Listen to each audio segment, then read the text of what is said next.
जब आप फोकस्ड होते हैं और मेहनत करते हैं, कंसिस्टेंसी दिखाते हैं, तो किसी भी चीज़ पर जिस पे आप फोकस करें उसके समरात आपको नज़र आने लग जाते हैं। पाकिस्तान के जो समंदरी वसाइल हैं मुल्क की मईशत के लिए अब एक खुशखबरी बनने लगे हैं। There had been a time जब बहुत ज़्यादा हमें लगता था कि हमारा फोकस नहीं है और हम डेरिवेटिव थे, लेकिन अब एक फ़ोकस ज़रूर नज़र आता है। 2026 की अगर बात करें तो पहले 6 माह में पिछले महीने साल से अगर हम बात करते हैं तो पाकिस्तान की सी फूड बरामदात में नुमाया इजाफा रिकॉर्ड किया गया और बरामदात की मालियत भी $253 मिलियन से तजावुज़ कर गई है, जो पिछले साल के मुकाबले 22% ज़्यादा है। और वफाकी वज़ीर बहरी उमूर के मुताबिक ये कामयाबी आलमी मंडियों में पाकिस्तानी फ़िशरीज़ की बढ़ती मुसाबकत का सबूत है। बेहतर प्रोसेसिंग, कोल्ड चेन निज़ाम, आलमी मेयार की सर्टिफिकेशन से बरामदी रफ्तार बरकरार रही है। चाइना ऑब्वियसली बड़ी मंडी तो रहा है, जबकि दीगर ममालिक को बरामदात में भी इजाफा देखा गया है। तो इस सब पे हम बात कर लेते हैं। हमारे साथ मौजूद है ज़फ़र कुंडी, आप चेयरमैन पाकिस्तान फ़िशरीज़ एक्सपोर्टर एसोसिएशन है। ज़फ़र साहब अस्सलाम वालेकुम और बहुत शुक्रिया आपके वक्त के लिए। तो ज़फ़र साहब ज़रा बताइए, एक्सपोर्ट हमारी बड़ी है फ़िशरीज़ में, क्या आदाद शुमार रहे, कितना ज़बरदस्त रहा? हेलो अस्सलाम वालेकुम। वालेकुम अस्सलाम।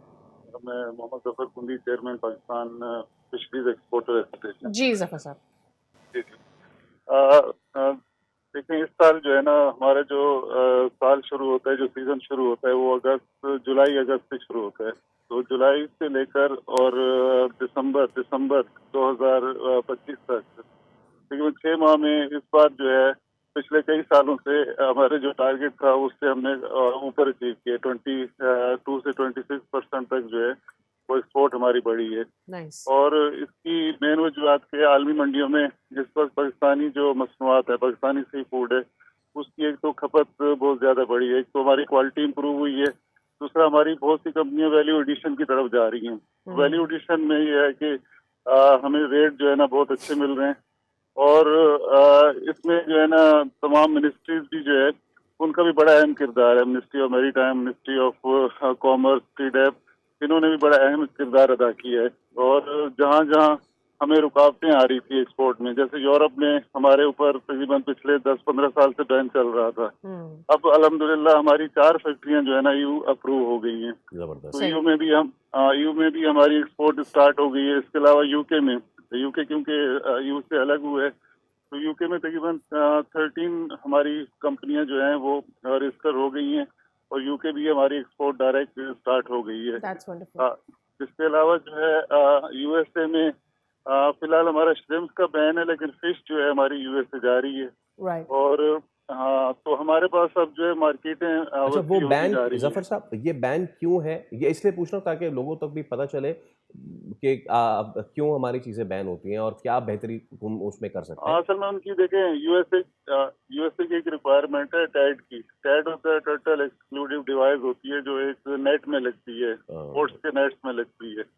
तो वो कुछ उसकी वजह से जो है ना यूएसए ने हमें श्रिम्प से बैन किया कि आप 100% बोट्स जो है हमारी, उस पर अगर वो नेट लगा होगा तो सही। फिर वो बैन खुल जाएगा। और इंशाल्लाह इस साल जो है कोशिश कर रहे हैं, क्योंकि ईडीएफ ने भी कुछ फंड फराम किए हैं ताकि तमाम बोट्स के ऊपर ये नेट्स लग जाएं। ग्रेट। और ये बैन भी इंशाल्लाह उम्मीद है कि 2026 के अंदर जो है ना लिफ्ट हो जाएगा। सही। ये एक हमें एक बात सादी सी है और वो जब हम समझ लेते हैं तो हम किसी भी एक चीज़ पर ज़्यादा अच्छे से फोकस करते हैं, और वो ये कि जब आप किसी भी चीज़ को बेहतर से बेहतर बनाने जाते हैं, जो सबसे छोटा एम्प्लॉय है, जो सबसे छोटा मजदूर है, उसकी इनकम में भी फ़ायदा होता है। जब उसकी इनकम में फ़ायदा होता है तो वो ज़्यादा फोकस के साथ उन सारे प्रिकॉशंस को लेने की कोशिश करता है, क्योंकि उसको पता है कि ये प्रिकॉशंस लूँगा तो मेरा माल और अच्छा बिकेगा तो मुझे और पैसे मिल सकते हैं। तो मुझे ये बताइएगा कि ये एजुकेशन निचली सतह तक किस हद तक पहुँच चुकी है और कितना उनके माहाना इनकम में इंक्रीमेंट हुआ है। मैं बिल्कुल उन लोग बाहीगिरों की बात कर रही हूँ जो इससे पहले ऑब्वियसली एंड्स मीट करना उनके लिए मुश्किल हो रहा था। देखें, जब आपकी एक्सपोर्ट बढ़ती है और आपको अच्छे प्राइस मिलते हैं तो ऑब्वियसली आप मार्केट से परचेजिंग प्राइस भी आपके इंक्रीज होते हैं। और जब परचेजिंग प्राइस इंक्रीज होते हैं तो फिश की वैल्यू बढ़ती है। वैल्यू बढ़ती है तो ऑटोमेटिकली जो माहीगीर है उसको फायदा होता है। और जो चीज़ वो अगर 500 की बेच रहा है, अगर वो 800-1000 रुपए में चली जाती है, उसकी इनकम में ऑटोमेटिकली इजाफा होता है। اور یہ ایک پورا ایک سسٹم ہے، کیونکہ جو یہ سی فوڈ کی ایکسپورٹ ہے یا سی فوڈ کی انڈسٹری ہے، اس سے تقریباً 10 سے 15 لاکھ لوگ جو ہے نا وہ منسلک ہیں. یہ بہت بڑی انڈسٹری ہے، اور پاکستان میں ٹیکسٹائل کے بعد اگر دیکھی جائے تو اس کی ایکسپورٹ دوسرے نمبر پہ آتی ہے. تو یعنی آپ اگر فیکٹریوں میں جیسے مزدور کام کرتے ہیں، اس وقت ان کی سیلری جو ہے وہ 45 سے 50,000 جو ہے نا عام مزدور کی جو ہے وہ سیلری بن رہی ہے. اس طرح ماہیگیروں کے جو راؤنڈ لگتے ہیں، ماہیگیروں کے راؤنڈ میں ان کی جو پر راؤنڈ انکم ہے وہ تقریباً جو ہے نا وہ 70 سے 80,000 پر جو ہے ماہیگیر وہ انکم ہو گئی ہے. تو اس سے جو ہے نا لازم بات ہے کہ جب آپ کی ایکسپورٹ اچھی ہوگی، آپ کو ریٹ اچھا ملے گا اور آپ کے پروڈکٹ کی ڈیمانڈ ہوگی، تو پر لیبر انکم جو ہے وہ بھی آٹومیٹکلی بڑھے گی. ٹھیک ہے، بہت شکریہ ظفر کنڈی صاحب. It was wonderful to have you, اور ہوپ کرتے ہیں کہ یہ جو ڈسپلن ہے اور کنسسٹنسی ہے یہ مینٹین رہے. جہاں ہمیں 22% ہم نے ایکسپورٹ بڑھائی، ہم اس سے آگے بھی اس سال نئے ریکارڈز قائم کر سکیں. سبسکرائب کریں اور بیل دبائیں تاکہ کوئی خبر رہ نہ جائے.